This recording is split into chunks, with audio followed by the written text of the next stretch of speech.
really enjoyed, I'm just going to start by saying this, I've really enjoyed preparing and doing these videos for you here week after week, but it hasn't been without its challenges. And this week particularly, I have faced a whole new challenge in presenting these videos. And it's simply this. When I first started these, I made a commitment to you and I said, listen, the purpose of these videos is not to give you devotional insights. As important as that is, I'll leave that with you. Nor is it to give you theological or doctrinal insights into the text you're reading. No. My purpose in these videos is to help you to stand back and see the big picture narrative. Where is what I'm about to read? Where does that fit in the big Bible picture? And that's proved to be really challenging for me this week because we're reading, of all the books, the book of Romans. And as a gospel teacher, Romans is one of my favorite theological books. It's Paul's great theological treatise on what the gospel actually is, what it's done for mankind,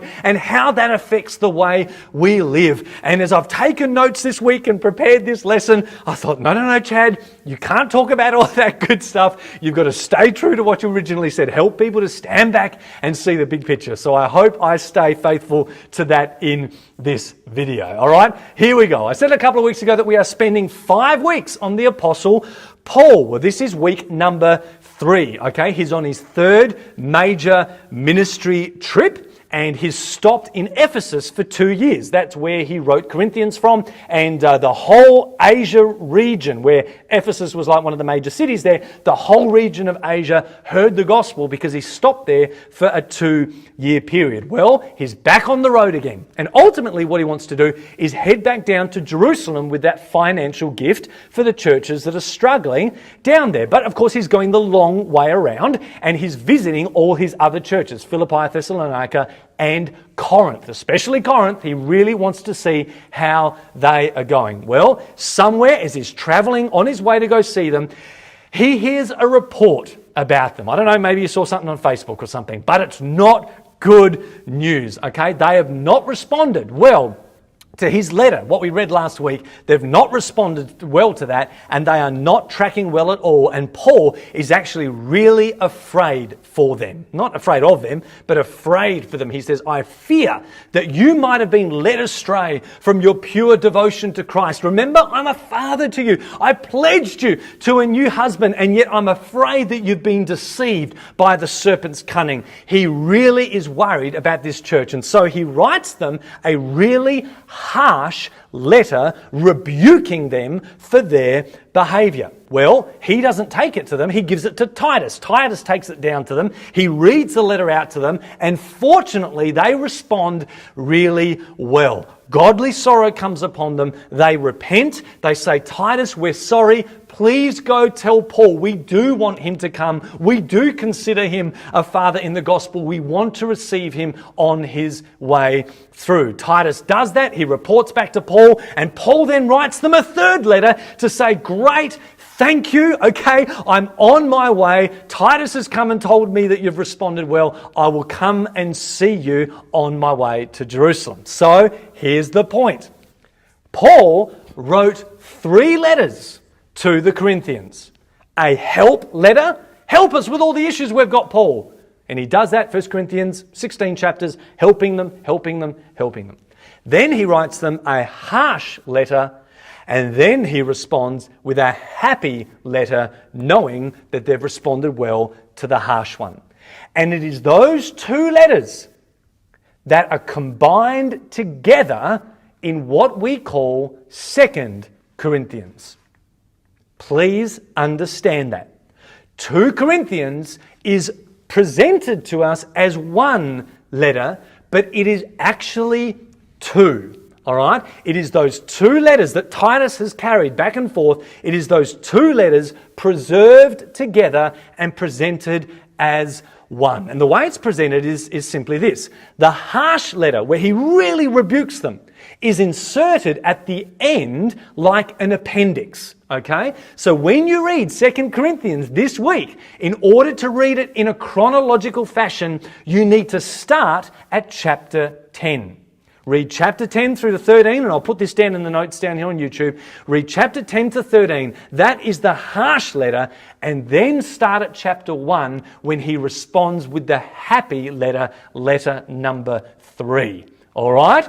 That might sound controversial to some of you. You may never have heard that before, but I and many other people believe that is what this letter is, how it's presented, and is how, therefore, it should be read if we are going to stay true to chronology. All right? So trust me, look down at the notes and read it like that. Okay? Have I blown your mind? Are you still with me? Are you okay? All right? Here we go. What about the other letter? Well, we're also, as I said, reading Romans this week. And Romans, as I said, is an incredible theological treatise on the gospel. It really is a well-structured and very thoughtful letter. And unlike some of the other letters we've read so far of Paul, it's not a letter driven by the heart, but really from the head. It's really an intelligent letter. He's not so much driven by emotion as he is information.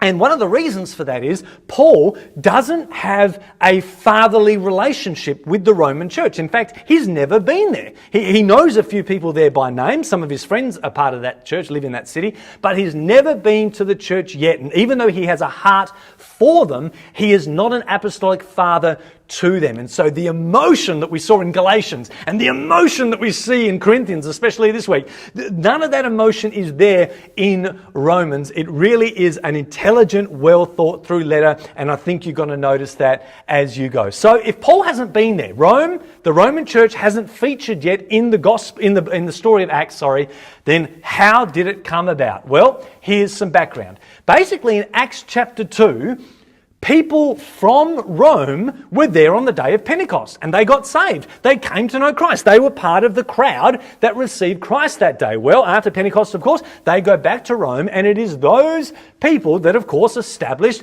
the church there. So the church now is 25 years old by the time Paul writes to them. In Acts 18, we met a couple called Priscilla and Aquila. Do you remember them? They meet up with Paul, and they are from Rome. They're basically refugees. And the reason for that is the emperor in Rome, Emperor Claudius, has kicked out all of the Jews. He did this in AD 49. Kicked out the Jews. He said, you guys are not allowed to live in Rome. And apparently, history tells us one of the reasons he did this was because the Jews were fighting amongst each other in Rome about somebody called Christus. Okay? Christ. They were arguing about Christ, and the emperor said, I can't have you guys being divisive. Get out of my city. I don't want you here. Well, that was Emperor Claudius. He gets poisoned by his wife 5 years later. A guy called Nero takes over, and Nero says, don't worry, Jews, you can all come back now. And so Priscilla and Aquila go back to Rome, and we know that because they're mentioned in the Roman letter. Paul says, hey, say g'day to Priscilla and Aquila for me. Okay? So the church in Rome has a 25-year-old history. Paul knows some of the people there. But the key thing we need to understand is that in that 5 years, when there was no Jews there in the city, the Roman church was all Greek. Okay? It was made up of all Greek people. Then, all of a sudden, after 5 years, all these Jews start coming back. Okay? And that helps us to understand part of Paul's motivation for writing. Number one, he writes to them because he says, I actually want to visit you one day. I'm on my way. Okay, I do want to come and see you. So, I just want to introduce myself first by a letter. But the other reason he's writing to them is to help this church to understand, listen, in the body of Christ, Jew and Gentile are equal. Okay? Jew and Gentile are equal. And I know that there in Rome, you Gentiles have been running the church, and somehow you might think you're superior to the Jews, but you are not. All right? Jew and Gentile are all equally sinners. Jew and Gentile are all equally in need of a Savior. Jews and Gentiles are all justified the same way. We have the same Father, the same Jesus. We have the same gospel, and we are part of the same body. All right? right? In Galatia, he had a different problem where the Jews thought they were superior and wanted Gentiles to become like them. Well, here in Rome, apparently there are some Gentiles that think they're superior to the Jews. And Paul's like, nah. Listen, it is from us Jews, that the covenants come and worship comes and the promises come and the prophetic scriptures come. All these things have come from us. You guys have been grafted into our story. You're not superior to us in Christ. We are equal. And so he says, think of yourself soberly. You're not superior. You are all equally valuable members of the one body. So live in harmony with each other, be kind, be considerate, etc., etc. Okay? And that's why for a number of weeks now, I've been urging you to please pay attention. Get this? Pay attention to the ethno-national collective mindset of these first century people. Yes, Jew and Gentiles are one in Christ. There's no difference or distinctives from a gospel point of view. But from a cultural point of view and from a historical perspective, it is very much in this first century an us and them mentality. All right? And this comes through in all of Paul's letters. Us, Jews, you, Gentiles. Us, Jews, you, Gentiles. Pay attention to that. All right? We saw that in Galatians 3 and 4. He said, us, Jews, were in slavery under the law until Christ came. You, Gentiles, did not know God and were enslaved to false gods, but together we're both free in Christ. All right? Last week in Corinthians, in chapter 10, he said, brothers, our ancestors were baptized into Moses. He's talking to brothers who are Jewish. Then in chapter 12, he says, brothers, you know that you were pagans led astray by idols. So in chapter 10, he's talking to Jewish Christians. In chapter 12, he starts talking to the Gentile Christians.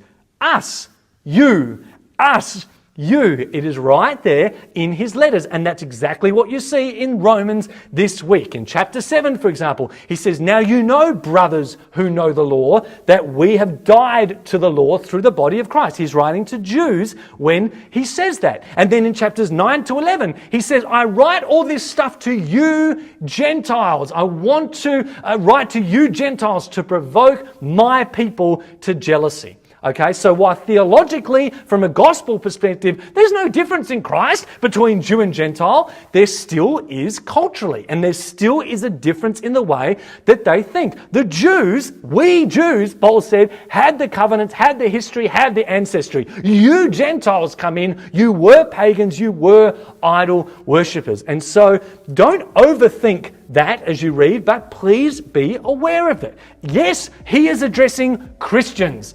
But sometimes he is saying things specific to Jewish Christians. Sometimes he is saying things specific to Gentile Christians. Keep that in mind. Us and them, we and they, Jew and Gentile. This features heavily in Paul's letters. Okay? That's probably enough for today. Guys, read 2 Corinthians in those two parts, okay? Because it's actually 2 letters, remember. Read it, as I say, in the notes below. Do Romans probably in 2 halves. It's a long letter. I don't think you can do it in one sitting, but if you read it in 2 halves, that'll be good. It will help keep the flow for you. Next week, we're going to finish off the book of Acts, where Paul actually makes it to Rome, okay, as a prisoner, but he makes it there anyway. And we're going to read some of his smaller epistles, but I hope what I shared today will be helpful for you even with those. All right, bless you heaps, guys, and I'll catch you on the other side as we get closer to Christmas and closer to the end of our lessons. Bless you guys, bye. That's it for today's lesson. I really hope you enjoy your readings this week. Remember, allow yourself time to read as much as you can in one sitting. Don't get lost in the detail. Just keep going and watch the Bible's big story unfold before you. Remember also to hit me up on our social media channels or website, and I'll see you next time.